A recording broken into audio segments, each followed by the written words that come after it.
ఈ 5 ఏళ్ళు ఈ రాష్ట్రం చీకట్లోకి వెళ్ళిపోయింది. మన అమరావతి రాజధాని కానీ లేకపోతే పోలవరం కానీ మిగతా సంక్షేమ కార్యక్రమాలు కానీ ఎలా చేశారో మీరు చూశారు. అలాగే ఈసారి కూడా ఆయనకు ఓటేసి మన మీ పిల్లల భవిష్యత్తుకి ఎంతో మంది చదువుకున్న పిల్లలు ఉన్నారు.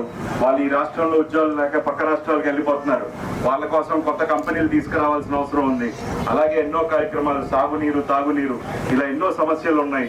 ఆ సమస్యల కోసం ఖచ్చితంగా అనగాని సత్యప్రసాద్ గారు, చంద్రబాబు నాయుడు గారు అందరూ కలిసి మీ సమస్యలన్నీ తీరుస్తారు. అలాగే సంక్షేమం చాలా అవసరం. మీరందరికీ సంక్షేమం, పిల్లలకి చదువు చాలా ముఖ్యం. దానికి ఆయన ఎంతో మేనిఫెస్టోలో ఉంది. మీరు ఖచ్చితంగా వెళ్ళి ఓటేసి మీకు కావాల్సిన నాయకుడిని ఎన్నుకోండి, మీతో ఉండే నాయకుడిని ఎన్నుకోండి. మీతో ఎప్పుడు ఉండే అనగాని సత్యప్రసాద్ గారిని మీరు ఎన్నుకోవాల్సిన అవసరం ఉంది. అలాగే ఈ రాష్ట్రాన్ని కాపాడే బాధ్యత చంద్రబాబు నాయుడు గారు తీసుకుంటారు. సో మీరందరూ తప్పకుండా 13వ తారీఖున తెలుగుదేశం పార్టీకి అత్యంత మెజార్టీతో గెలిపిస్తారని మనస్ఫూర్తిగా కోరుకుంటూ, జై తెలుగుదేశం, జై జనసేన, జై భారతీయ జనతా పార్టీ.